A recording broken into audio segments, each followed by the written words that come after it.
Well, this is awesome.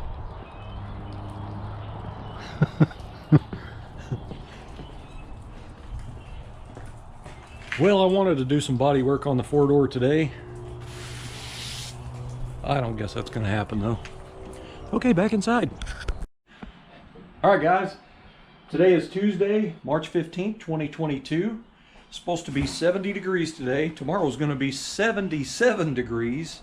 And then the next day is going to be 70-something degrees, but we got a 60% chance of rain. So I'm going to put 2 full days in on my wife's four-door. If you did not catch the last video I just posted a couple days back, I am going to try to get this car in primer, and maybe try to go ahead and paint the firewall and dash and all this forward area, just the forward area of the car, so I can go ahead and bolt the body on the chassis. That way the firewall's painted and I don't have to try to paint it with it on the chassis and have it in the way and all that. So that is the plan. I've got some body work to do and some basic prep to do on the car. Now, this thing has been sitting outside for well over a month, and it is bare metal, bare plastic. This is a waterproof cover with a liner under it. I did pull it off a few days ago and checked it. It's not that rusty. I'm sure there's oxidation on it, you just can't see it in places, but I'm planning on re-sanding the entire body anyway, which I always do before I shoot, you know, primer on there. But I'm gonna go ahead and get this thing uncovered. I'm gonna resituate it, get it out here in the middle. I think I'm gonna blow all these leaves out with my leaf blower and get them out of the way.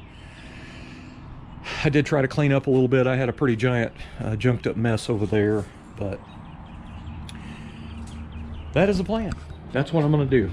I am really needing to get that chassis out of my fenced area because I'd already restored it, and the sun is killing that some of the paint on that frame. It's fading out the what I painted POR 15 black, gloss black. It's chalked that paint out real bad. But also we got, you know, springtime weather coming, which is going to be lots and lots of rain, and you know, I'd rather get the chassis under the body, and that way I can move the hard top over and get the four-door back in here with it out of the weather. And then when I get back to working on the hard top, I can roll the four-door body back out. And if it does happen to rain like midday, it's not a big deal because the car will be primered and, you know, protected enough not to get rusty, hopefully. Yeah, let's get started.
Alright, I got to refamiliarize myself with this thing. It's been a bit. So if I remember right, I know both front doors are ready to come off permanently until paint process. Yeah, the doors are fit. Everything's ready for filler. Rear door, I've still got to modify this corner down here. It's pretty tight. I do have it marked out. These rear doors are kind of tough. When you open the rear door, the front goes in, so it's really hard to work that with it on the car, so I have to take it off every time. But I do have the pins, the door hinges drilled and pinned. But I think, yeah, I need to go ahead and pull it off so I can sand and, you know, get the jams ready to spray. I'm looking here. I still got to take a lot more filler off of here. I usually do 80 quite a ways, and then I switch to 120 and finish it out like that. All right, so I do have a little rust back here. This is the back here where, you know, it's at the end of the carport, so it's probably getting a lot of moisture to it there. But that's fine. I was planning on going back and re-blasting this channel real good with my blaster. Hard to get to area. I still got to do some grinding. I forgot about that. All that filler I wiped on the deck lid and never finished. Let's see. I thought I had a lot more filler than that over here, but I do not. Alright, so I did all that welding on the back of that door to get a good gap, and I never did grind it. Still got rust to fix down here. Let's see. Yeah, this door is fit, so it's ready to come off. This one, I think after that's ground, that door can come off. So I may actually do a little grinding today and get all that ready, and I might go ahead and body work all the grind areas, you know, where I did all the metal work. So I had to replace all of this area here and here with new metal. Alright guys, so I went ahead and removed my access covers here. I really don't know what the point of this is, but they were fastened with just a number 8 little short Phillips screw, probably like 3/8 long Phillips screw, but it's a number 8. And of course I'll replace that with a stainless steel one, but it's just a number 8 Phillips.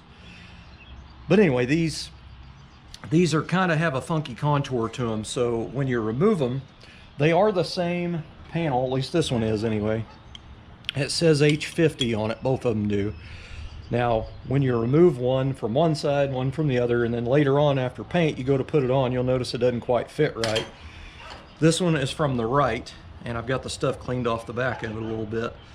Anyway, that really doesn't fit. Now, you can reshape it and make it fit.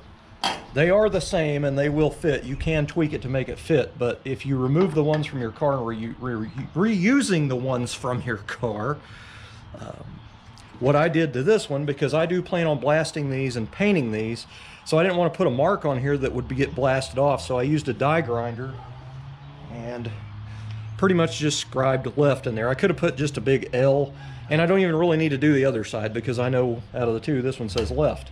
But to reattach them, in the past I've used both. I've used 3M Strip Caulk, which is this stuff right here. This stuff is very expensive, but it comes in strips and you can pretty much do what you want with it. You can put just a circle of it around the piece and smush it on real good. Or when you're seam sealing the car, you could run a bead of seam sealer around there and stick that on there and then screw it down and call it a day. And then when you paint the car, you paint the whole thing. Which, that's probably what I'll end up doing, and save this for a G-body HVAC box. So that stuff is also usable on your rain gutter right here that unscrews. I see I have a dent here I'm gonna have to fix. Now what I may do on this car is, this has two number 8 Phillips little countersink flat toppers right here. These are very ugly. I never have liked these things. I may go ahead and take these out and use a drill and a tap set for a 832 stainless steel Allen button, and I will drill and tap that to use button heads here. The reason is when the doors open, you know, you'd see something a little bit shiny right there. But normally I remove these and then I put a little bit of strip caulk underneath the edge of it, do that. This one I may just seam seal in place. If you do not put these in your car, water will run right down whether you got new door weather strips or not, and your floorboards will get wet. You need these on your car. These are very, very important. So I just wanted to show them covers and show what you can do. Now you can get a multi-pack of number 8 stainless Phillips identical head design at Lowe's or Home Depot in their hardware aisle, and you can get a big pack of the stainless steel ones for, you know, really, really inexpensive. And you can use those same number 8s in your door access covers. When you open the door and have your door panel off, it has 2 access covers on the front doors. It has them on the rear doors as well. but you can buy a multi-pack of those and use those in all of that as well. So I like stainless steel, just me. All right, so before I was going to carry on with just the factory stuff here, but I have decided that I'm going to go ahead and try to fix this just a little bit, make it look a little bit better. So from the factory, you know, it's mass produced, it's just the way they did it, but this is, you know, just kind of chicken poop welded up here and on top of this forward body mount where it's welded to it. Now it does have, you know, spot welds on it, but up here they kind of did a little tacky tack stuff action there. So I went in there and kind of ground this down just a little bit with my roll-lock disc just to, and basically loaded it up with filler, but it looked real wonky and just real ugly. Really good high spot here, and then it's really low here. So this side, when you come around, is a space back there. So this kind of curves out a little bit. So what I'm gonna do is I'm gonna take my cutoff wheel and I'm gonna cut this across here straight and try to cut up here. I'm just basically going to try to true up a straight line here and then grind off whatever's above the brace. At that point, I'm going to go in here and try to hammer this piece in a little bit to meet this a little bit better. Then I'm going to just tack and tack and tack and tack and tack all the way around, right? Stitch it almost. I don't really want to stitch it because I got, you know, body filler up here, and I did take a little bit out around it. But if I tack a little bit, you know, and then go down to this one and let it cool a little bit and then go back and tack some more, it won't delaminate my filler. So what I'm basically going to try to do at that point, once that's spot welded all the way around there, I will take a burr bit, a round tipped one, and I'm going to go in there and radius it just a little bit, like, you know, make it curve inward to where it'll curve in here and it'll curve in up here and curve in on the inside. So it'll just look more molded in-ish, I guess is what I'm trying to say, and it won't have this big giant space back here. So I'm going to do the same thing here. Now I am going to go back and seam seal this seam here after I primer all this. I'll go back and seam seal down in here, but that's what I'm going to try to do, is go ahead and stitch this just a little bit better. This one's actually not too bad, but it does have a pretty good open hole right there. I'm going to go ahead and try to fix, but that's a plan. So after I melted the lead out over here, I've got a pretty rough looking little area right here. It's open up here, so I'm going to take my portable blaster and blast this area, probably all this corner right here. But I'm going to blast all this, and then I'm going to go back and just weld all this. And at that point, when I go back and seam seal it like factory, you know, and come back around, but I'm going to go ahead and seam seal all the factory seams, like right here. This didn't have any seam sealer in it. I'm going to seam seal that. But there was a little rust hole right here, so I drilled into it with a drill bit and then chamfered the hole a little bit so I can fill it up with weld. So I'll go back and grind that, and then I'll grind this spot here to make it look like nothing's ever been done. But it's tedious little detail work like that, but, and also got to weld up this hole and then re-drill a new one. But this one's opened up too big, and then I got to re-weld these and re-drill them and tap them where I want them, because they had this one at a hard angle and this one was rusted out on the end, and I had to open it up pretty big. I actually opened it up too big, and now the screw won't really go in there and tighten up all the way. But I've still got to remove all this seam sealer crap here and all this down through here, and it's just that detail stuff on the firewall. You know, I want the firewall to look nice. I don't need it perfect. I just don't want this kind of garbage up here, because, you know, your hood hinge is up here and you open and close that hood, and this is going to flex a little bit. So that filler that's up on that edge is just going to crack. So I'm going to try to do that all welded solid, and then that way, you know, it's a little bit stronger. All right, so I went in there with my cutoff wheel there, and I kind of cut that across and then cut up through there, and then I ground away, you know, everything was above it. I drilled a hole here, pretty big hole actually. I mean, bigger than the, I don't know what size drill bit it is, just something I grabbed. It's a little bit bigger than that self-drilling screw I put in here. I drilled a bigger hole just in this bracket and then stuck the self-driller up there and run it in, and it sucked this up against it instead of having that big gap now. So what I'll do at this point, which I actually still don't like it, it's actually angled right here. I just seen getting down here on it. So I'm going to go in here and flatten this off, mainly right here in the center. I'm going to try to flatten that off a little bit more, and then I'm going to go in here and tack and tack and tack and tack and tack all the way around until it's fully tacked, and then bevel it out with the die grinder. Then it should look a little bit better and a little bit more square looking instead of being so kind of crazy looking. Because it is going to be shiny paint on it, you know, it is going to show. Alright, well I kind of changed it up a little bit, so I actually just went ahead and rounded these corners a little bit, so that'll actually look a little bit better as I bevel it.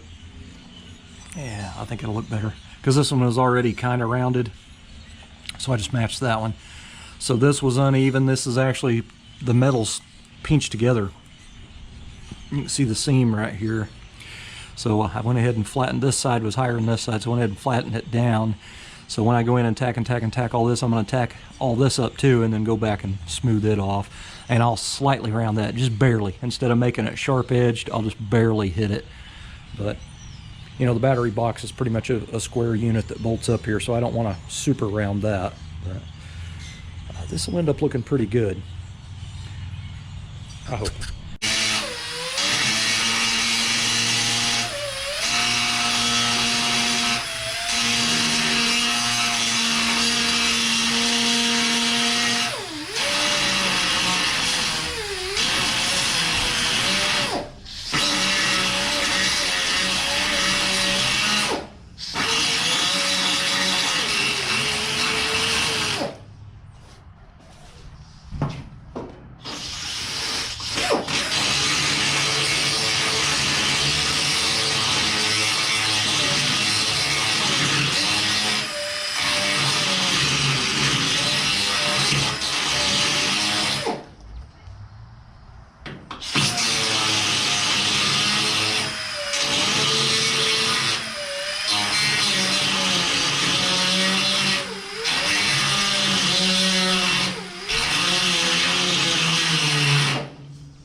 Okay.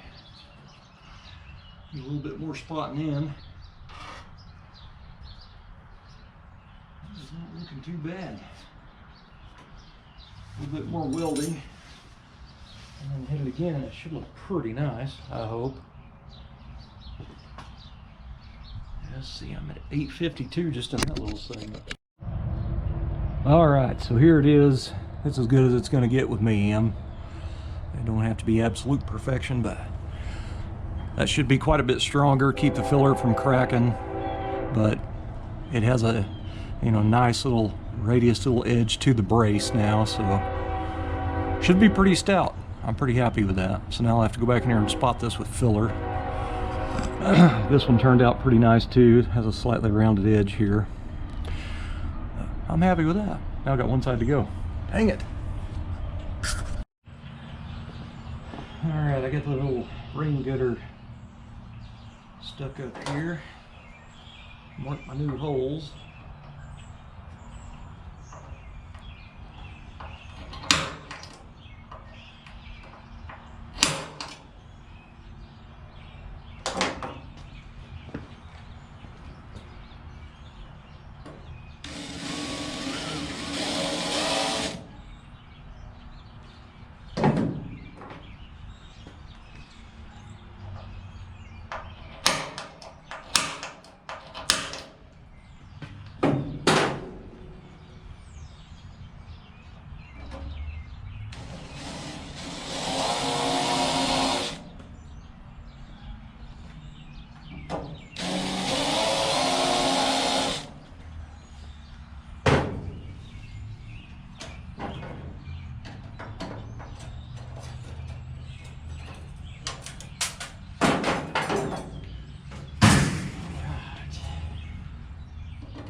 You don't want to break that bit off in there. Or that tap, I mean.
to open up that hole there.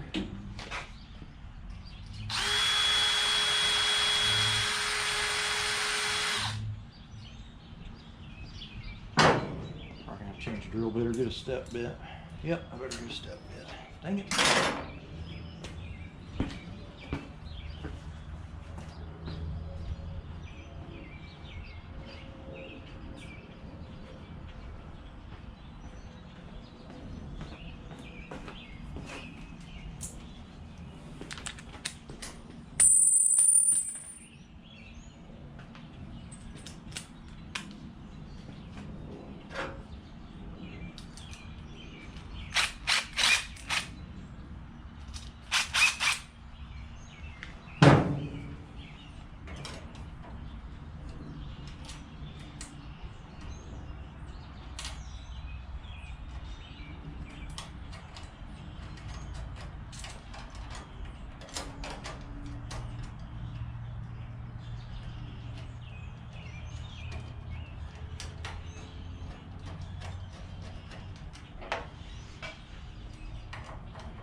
Well, that didn't fit very good right there. Oh, the screw's not going all the way up.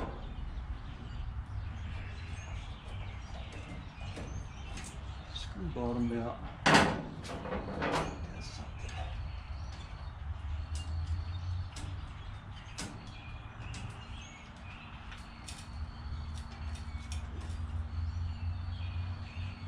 To grind some of the end of that factory screw off because it's not going up all the way. That's something. All right, well, works for me. So it cleaned up pretty good. I'm happy with that. Well, that was a good hard day I put in out there, so that was one day done. Tomorrow, 70 degrees, 0% chance of rain, so I'll put in another full day and probably get a little bit of body work done, hopefully. Might start grinding on some of them welds too, but anyway guys, probably another video coming tomorrow night. Thanks for watching.